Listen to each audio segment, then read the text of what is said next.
மாண்புமிகு அவைத்தலைவர் அவர்களே, பகல்காம் தாக்குதலுக்கு எதிராக தேசமே ஒன்றுபட்டு நிற்கிறது. வீழ்ந்த ஒவ்வொரு உயிரும் ஏற்படுத்திய வலியும் வேதனையும்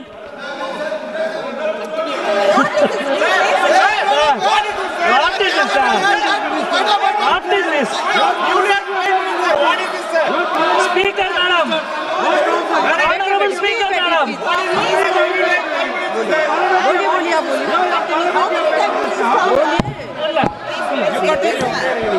மாண்புமிகு அவைத்தலைவர் அவர்களே,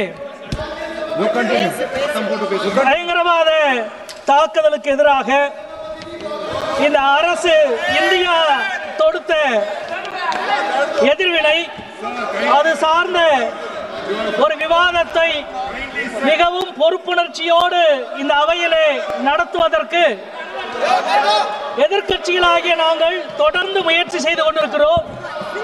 இந்த முயற்சி இன்றைக்கு நேற்றைக்கல்ல, கடந்த 2 மாதங்களாக இந்த முயற்சியை எதிர்க்கட்சிகள் பொறுப்புணர்ச்சியோடு நடத்தி கொண்டிருக்கிறார்கள்.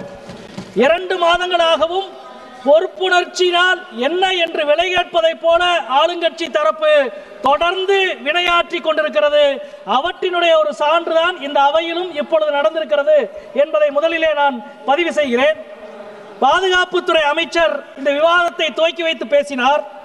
2016ஆம் ஆண்டு உரி தாக்குதல் நடந்த பொழுது ஆளுங்கட்சி என்ன சொன்னதோ, 2019ஆவது ஆண்டு பாலக்கோடு தாக்குதல் நடந்த பின்னணியில் ஆளுங்கட்சி என்ன சொன்னதோ அதுவே தான் இன்றைக்கு மீண்டும் இவர்கள் சொல்லி இருக்கிறார்கள். நீங்கள் பேசிய இவ்வளவுக்கும் பிறகு இந்த தீவிரவாத தாக்குதல் பகல்காமில் எப்படி நடந்தது? தாக்குதல் துவங்கி 1.5 மணி நேரத்துக்கு பிறகுதான் ஒரு உதவியோ தகவலோ அரசுக்கு கிட்டியிருக்கிறது என்ற செய்தி எவ்வளவு பெரிய வெட்கக்கேடானது.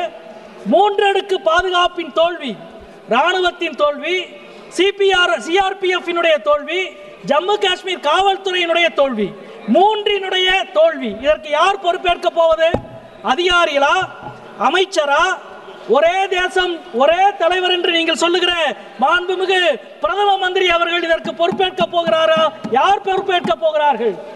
நீங்கள் ஆட்சிக்கு முன்பு வரை நடந்த எல்லா சம்பவங்களுக்கும் நேருவிலே துவங்கி மன்மோகன் சிங் வரை பொறுப்பேற்க வேண்டும் என்று சொல்வீர்களே, இப்பொழுது நீங்கள் யாரை கையை காட்டப் போகிறீர்கள் என்ற கேள்வியை நாங்கள் எழுப்ப விரும்புகிறோம். இந்த தாக்குதல் சம்பவம் நடந்த பொழுது சவுதி அரேபியாவிலே இருந்த நம்முடைய மாண்புமிகு பிரதமர் அவர்கள் தங்களது பயண திட்டத்தை குறுக்கிக் கொண்டு உடனடியாக புறப்பட்டார்.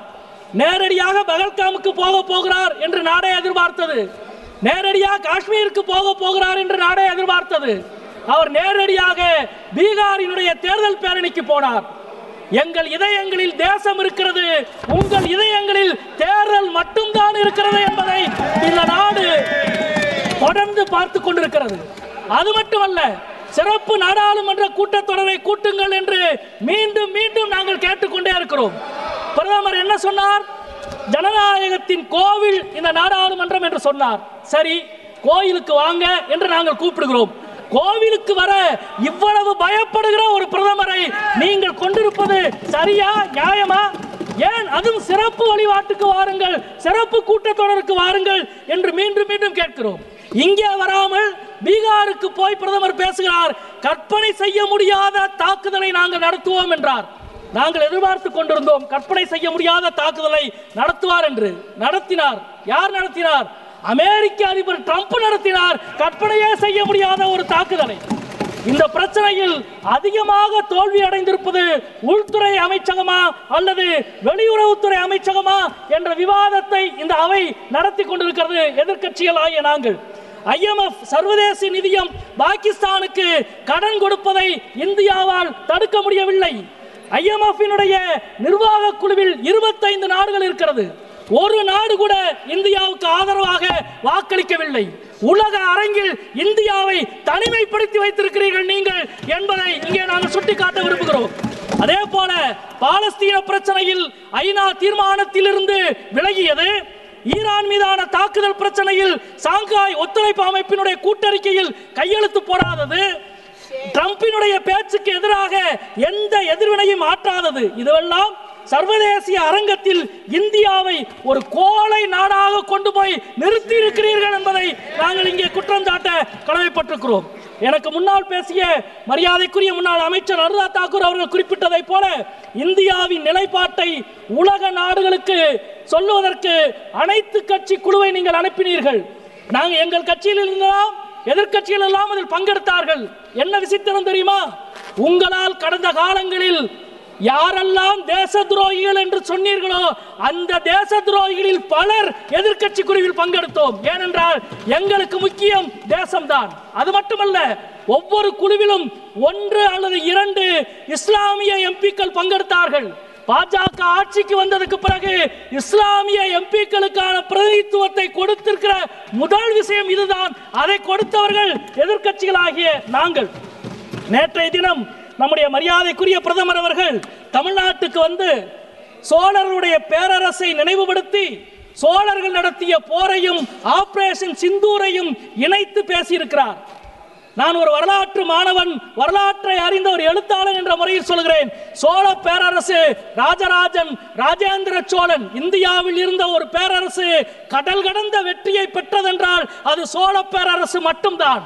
அந்த வெற்றிக்கு என்ன காரணம் தெரியுமா? ராஜராஜனோ ராஜேந்திர சோழனோ தான் நடத்திய எல்லா போரையும், தான் ஆரம்பித்த எல்லா போரையும் அவன்தான் முடித்தானே தவிர பக்கத்து நாட்டு மன்னன் முடித்து வைக்கவில்லை. மோடி துவங்கிய ஆபரேஷன் சிந்தூரை முடித்து வைத்தது அமெரிக்க அதிபர் ட்ரம்ப் என்பதை 25 முறை சொன்னார். ராஜராஜன் ஆரம்பித்த போரை பக்கத்து நாட்டு மன்னன் முடித்ததாக சொல்லி இருந்தால் முதலில் அவன் கதையை முடித்திருப்பான் ராஜராஜனும் ராஜேந்திர சோழனும். எனவே இன்றைக்கும் கூட இந்த இடத்திலே நம்முடைய மாண்புமிகு அமைச்சர் அவர்கள் விவாதத்தை ஆரம்பித்து பேசினார். ராமன் எப்படி இலங்கையின் மீது படையெடுத்து ராவணனை கொன்றானோ அதே போல இந்த படையெடுப்பை பிரதமர் நடத்தி இருக்கிறார் என்று சொன்னார். இன்னொரு அமைச்சர் இருந்து சொல்லுகிறார், என்ன சொன்னார்? சிசுபாலனுடைய தலையை வெட்டுவதற்கு சுதர்சன சக்கரத்தை கிருஷ்ணன் பயன்படுத்தியதை போல பிரதமர் பயன்படுத்தினார் என்று சொல்கிறார். ராமன், கிருஷ்ணன் போன்ற கடவுள்களை எல்லாம் உங்கள் தோல்விகளை மறைக்க கடவுள்களை இவ்வளவு மலினமாக பயன்படுத்துவது நியாயமா? ஆத்திகவாதிகளின் மனம் புண்படாதா? இந்துக்களின் மனம் புண்படாதா? மிக வேதனையோடு நாங்கள் இங்கே கேட்கிறோம். மாண்புமிகு பாதுகாப்புத்துறை அமைச்சர் தனது பேச்சில் ஒரு முறை கூட மறந்து கூட கர்னல் சோஃபியா குரேஷிக்கு ஏற்பட்ட அவமானத்தை, அவமதிப்பை மத்திய பிரதேசத்தினுடைய உங்கள் எம்பி விஜய் ஷா பேசியதை கண்டித்து ஒரு வார்த்தை பேசவில்லை. ஏன்? அதே போல பகல்காம் தாக்குதலின் போது சுற்றுலா பயணிகளை காப்பாற்ற குதிரை ஓட்டி தன் உயிரை கொடுத்தான் அதில் ஷாவினுடைய வீரத்தை பாராட்டி ஒரு வார்த்தை நீங்கள் பேசவில்லை. அது மட்டுமல்ல, ஒரு அதில் ஷா அல்ல, தீவிரவாதத்துக்கு எதிராக நூற்றுக்கணக்கான அதில் ஷாக்கள், ஆயிரக்கணக்கான அதில் ஷாக்கள் இருக்கிறார்கள் என்று உணர்த்தியது காஷ்மீர் மக்கள். அந்த காஷ்மீர் மக்களினுடைய ஒருமைப்பாட்டை அங்கீகரித்து ஒரு வார்த்தை நீங்கள் பேசவில்லை.